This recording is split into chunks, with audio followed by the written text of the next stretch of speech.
महात्मा बुद्ध से धम्म की दीक्षा लेने के बाद श्री माँ, जो कि उस समय मगध साम्राज्य की राजधानी राजगृह की नगर वधू थी, उसने अपनी गणिका का काम छोड़कर बुद्ध की उपासिका बनने का निश्चय किया। श्री माँ राजगृह की सबसे सुंदर और अमीर स्त्री थी, लेकिन उसने अपना सारा समय बौद्ध संघ की देखरेख, भिक्षुओं की आज्ञा का पालन और दूसरे अच्छे कामों में लगाना शुरू कर दिया। उसने संघ से हर दिन 8 नए भिक्षुओं को अपने घर बुलाकर भोजन कराने का नियम बना रखा था। उसने 8 निमंत्रण पत्र बनवा रखे थे, जिन्हें भोजन करने के बाद पुराने भिक्षु संघ पहुंचकर दूसरे नए भिक्षुओं को दे दिया करते थे। इसी तरीके से हर दिन 8 नए भिक्षु उसके यहाँ नित्य भोजन करने आते। श्री माँ भोजन करने आए भिक्षुओं को और उन्हें उचित आदर सम्मान देती। भोजन सबके लिए पर्याप्त और स्वादिष्ट होता था। एक दिन की बात है, 8 में से एक भिक्षु जो उस दिन श्री माँ के घर से भोजन ग्रहण करके लौटे थे, आश्रम में आने के बाद से बड़ा ही उतावला और प्रसन्न प्रतीत हो रहा था। तो आश्रम के कुछ भिक्षुओं ने उस भिक्षु से श्री माँ के घर के भोजन के बारे में पूछा। भिक्षु ने प्रसन्नता के साथ जवाब दिया। भोजन सभी के लिए पर्याप्त मात्रा में था और भोजन का स्वाद अतुलनीय था। इससे स्वादिष्ट भोजन मैंने आज तक कभी नहीं किया। परंतु वहाँ जो सबसे अद्भुत चीज़ थी वो थी वहाँ के मालकिन की सुंदरता।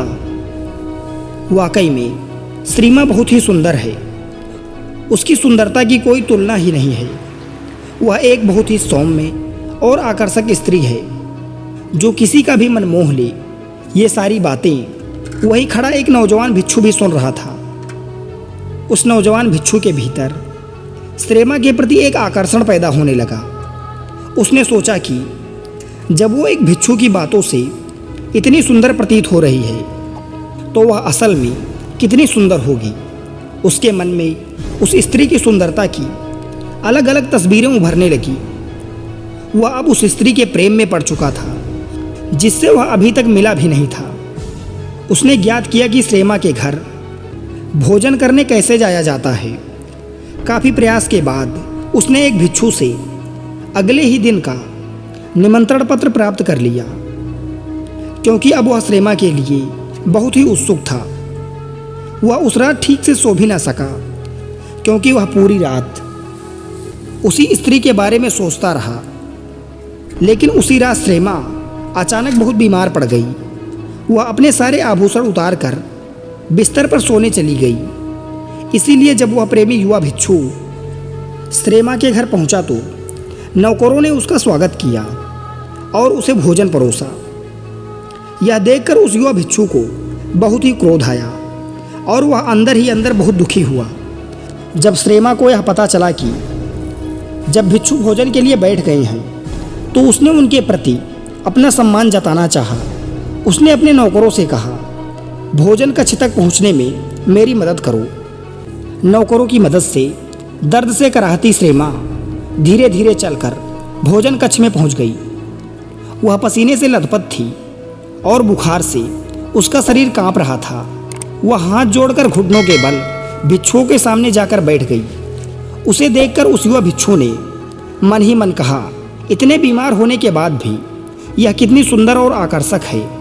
सोचो, अगर ये बीमार ना होती और सारा श्रृंगार करके आती तो कितनी सुंदर लगती। अपनी वासना के वशीभूत होकर उस बौद्ध भिक्षु ने बिना एक भी निवाला खाए अपने भिक्षु पात्र को बंद कर लिया। भोज समाप्त होने के बाद वह अपने भिक्षा पात्र को हाथ में लेकर मस्ती से झूमता हुआ आश्रम वापस आ जाता है। आश्रम पहुंचकर भी वह भिक्षा पात्र को नहीं खोलता और उसे एक कोने में रखकर अपने बिस्तर पर बैठ जाता है। उसके दिमाग में सारे समय अब श्री माँ का वह खूबसूरत चेहरा ही घूम रहा था जो उसने भोजन कक्ष में देखा था।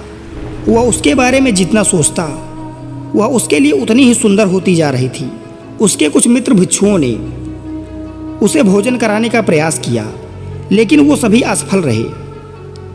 बहुत बुखार के बाद उसी रात श्री माँ की मृत्यु हो गई।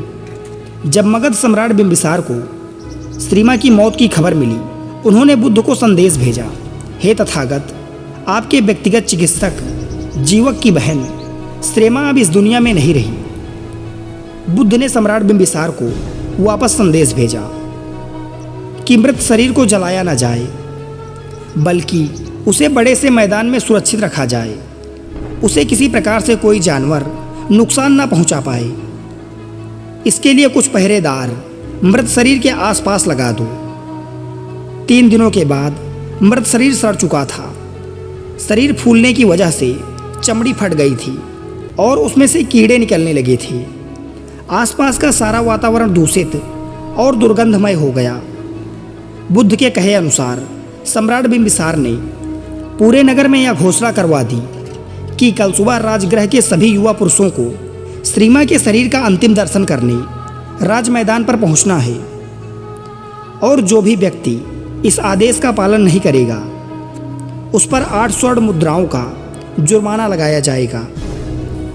दूसरे दिन उस युवा प्रेमी भिक्षु ने 4 दिनों से कुछ भी नहीं खाया था। उसके भिक्षा पात्र में रखा भोजन पूरी तरह से सड़ चुका था और उसमें से कीड़े निकलने लगे थे। उस भिक्षु का एक मित्र उसके पास आया और बोला, बुद्ध श्रीमा को देखने जा रहे हैं। श्रीमा शब्द की आवाज़ कान में पड़ते ही उस भिक्षु के अंदर अचानक से ऊर्जा लौट आई और वह तुरंत उठकर खड़ा हो गया। उसने अपने भिक्षा पात्र में से सड़ रहे भोजन को बाहर फेंका और उसे अच्छी तरह से साफ किया। जब वह भिक्षा पात्र से भोजन को फेंक रहा था, तब उस भोजन से निकल रहे कीड़ों की तस्वीर उसके मन की गहराइयों में बैठ गई। भिक्षा पात्र साफ करने के बाद वह भी आश्रम के बाकी भिक्षुओं के साथ राज मैदान की तरफ चल पड़ा। राज मैदान पर युवाओं की एक बड़ी भीड़ पहले से ही इकट्ठा हो रखी थी। बुद्ध अपने भिक्षुओं के साथ एक और बैठ गए। दूसरी ओर सारी भिक्षुड़ी बैठ गई। एक और सम्राट बिंबिसार अपने मंत्रियों और सैनिकों के साथ बैठ गए और उनके ठीक सामने राजगृह के सारे युवा और उनके पीछे नगर की बाकी जनता बैठी हुई थी जो बुद्ध में आस्था रखती थी। राज मैदान पूरी तरह से शांत और गंभीरता से भरा हुआ था। तभी वहाँ की शांति को भंग करते हुए बुद्ध ने प्रश्न किया, सम्राट, ये सामने पड़ी हुई स्त्री कौन है? सम्राट ने उत्तर दिया, श्रीमा, जीवक की बहन और राजगृह की नगर बधू। यह सुनकर बुद्ध ने कहा, श्रीमा, राजगृह की नगर बधू, चलो अभी सच्चाई का पता लगाते हैं। बुद्ध ने थोड़ा ऊंची आवाज में कहा, आप सभी में से जो भी व्यक्ति 1000 सोने के सिक्के देगा वह श्रीमा के साथ एक रात बिता सकता है। इतना कहकर बुद्ध भीड़ की तरफ देखने लगे। एक भी व्यक्ति ने अपना हाथ नहीं उठाया। बुद्ध ने फिर कहा, 500 सोने के सिक्के। अब भी सब चुपचाप थे। 100 सोने के सिक्के। किसी की कोई प्रतिक्रिया नहीं। 50 सोने के सिक्के। बस चारों तरफ सिर्फ सन्नाटा था। सिर्फ एक सोने का सिक्का। कोई प्रतिक्रिया नहीं। मुफ्त में। अब भी किसी ने कोई प्रतिक्रिया नहीं दिखाई। बुद्ध ने कहा, देखा भिक्षुओं, यह वही स्त्री है जो 4 दिन पहले तक नगर के हर पुरुष की चाहत थी। सब इसे अपनी इच्छा की पूर्ति का साधन समझते थे। इसके साथ रात बिताने के लिए हजारों सोने के सिक्के देने के लिए तैयार रहते थे। एक दूसरे को मरने मारने को तैयार रहते थे। लेकिन आज उसी नगर में उसी स्त्री के शरीर को कोई मुफ्त में भी लेने को तैयार नहीं है। यही हर इंसान के शरीर के साथ होता है। हमारा ये शरीर अल्पकालिक और नासवान है। इसे केवल सुंदर गहनों, कपड़ों और सुगंधित इत्रों के द्वारा आकर्षक बनाया जाता है। लेकिन हमारा कोई भी प्रयास इसे बूढ़ा होने, बीमार पड़ने और अंततः नष्ट होने से नहीं बचा सकता। केवल मूर्ख ही अपने आप को कल्पनाओं से जोड़ते हैं और जो मलिन है उसे सुंदर और आकर्षक मानते हैं। भीड़ में बैठे उस बीमार प्रेमी भिक्षु ने भी बुद्ध की सारी बातें सुनी। बुद्ध की ये बातें उसके दिल को चोट कर गई। उसने सोचा, जब श्रेमा जिंदा थी तो उसका शरीर कितना सुंदर और आकर्षक था। ठीक उस भोजन की भांति जो ताज़ा पकाकर उसे परोसा गया था।